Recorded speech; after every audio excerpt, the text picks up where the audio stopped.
बहन और ननद के रिश्ते को लेकर एक सुंदर कहानी प्रस्तुत है जो न केवल रिश्तों की मिठास को दर्शाती है बल्कि जीवन के महत्वपूर्ण मूल्यों और सद्गुणों की भी शिक्षा देती है। सुमन का विवाह हुए 1 साल हो चुका था। उसने अपने ससुराल में सभी रिश्तों को बहुत अच्छे से निभाया था। सास, ससुर, देवर, पति सब उससे बहुत खुश थे। लेकिन सुमन की एक ननद थी, राधा, जो सुमन से अभी तक नहीं मिली थी। राधा अपने मायके से दूर दूसरे शहर में रहती थी और विवाह के बाद सुमन और राधा की मुलाकात नहीं हो पाई थी।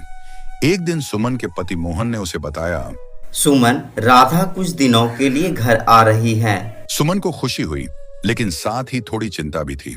उसने सोचा, क्या मैं राधा को खुश रख पाऊंगी? क्या वो मुझे पसंद करेगी?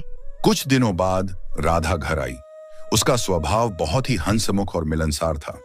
सुमन ने दिल से उसका स्वागत किया। पहली मुलाकात में ही सुमन ने राधा की सरलता और स्नेहपूर्ण स्वभाव को महसूस किया। राधा ने भी सुमन को अपने दिल से अपनाया और उसे ऐसा महसूस कराया जैसे वे वर्षों से एक दूसरे को जानती हैं। राधा और सुमन के बीच का रिश्ता बहुत ही खास हो गया। वे दोनों बहनों की तरह एक दूसरे के साथ हंसी मजाक करती, अपने दिल की बातें साझा करती और एक दूसरे का साथ देती। सुमन ने राधा की हर छोटी बड़ी जरूरत का ख्याल रखा। वह राधा के पसंदीदा पकवान बनाती, उसके साथ शॉपिंग जाती और उसके हर छोटे बड़े काम में मदद करती। राधा भी सुमन को अपनी बड़ी बहन जैसा मानने लगी थी। वह सुमन से अपने दिल की हर बात कहती और उसकी सलाह मानती। दोनों के बीच एक अनोखा बंधन बन चुका था जो हर किसी के लिए प्रेरणा बन गया था। एक दिन सुमन और राधा ने मिलकर एक पूजा का आयोजन किया। उस दिन सुमन ने पूरी तैयारी की और घर को सजाया। पूजा के बाद राधा ने सुमन से कहा, दीदी, आप सचमुच बहुत प्यारी हो। आपने मुझे मेरी सगी बहन से भी अधिक प्यार दिया है। सुमन की आंखों में आंसू आ गए। उसने राधा से कहा, राधा, तुम भी मेरी सगी बहन जैसी हो। तुम्हारे आने से मेरा जीवन और भी रंगीन हो गया है। कुछ महीने बाद सुमन के ससुर की तबीयत अचानक खराब हो गई। पूरा परिवार परेशान हो गया। ऐसे में राधा ने सुमन के साथ मिलकर ससुर की सेवा की। वह दिन रात उनके पास बैठी रहती, उन्हें दवाइयां देती और उनके हर काम का ध्यान रखती। सुमन ने भी राधा का साथ नहीं छोड़ा और दोनों ने मिलकर ससुर की देखभाल की। इस कठिन समय में सुमन और राधा के बीच का रिश्ता और भी मजबूत हो गया। उन्होंने एक दूसरे का साथ दिया और परिवार के हर सदस्य का ख्याल रखा।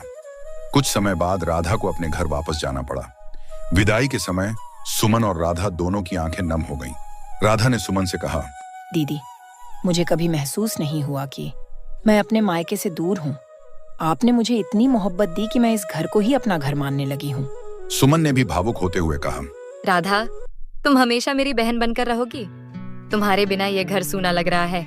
राधा के जाने के बाद सुमन ने महसूस किया कि ननद और बहन के बीच का रिश्ता भी उतना ही प्यारा और मजबूत हो सकता है जितना कि सगी बहनों का। उसने सीखा कि रिश्ते खून के नहीं बल्कि दिल के होते हैं। अगर दिल में स्नेह और सम्मान हो तो कोई भी रिश्ता सगी बहन से कम नहीं होता। दोस्तों, ये कहानी हमें सिखाती है कि रिश्तों को निभाने के लिए सिर्फ खून का रिश्ता ही महत्वपूर्ण नहीं होता बल्कि दिल का रिश्ता भी उतना ही महत्वपूर्ण होता है।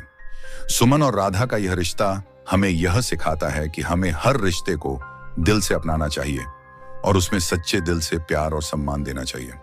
दोस्तों, कहानी अच्छी लगी तो वीडियो को लाइक और चैनल को सब्सक्राइब जरूर कीजिएगा।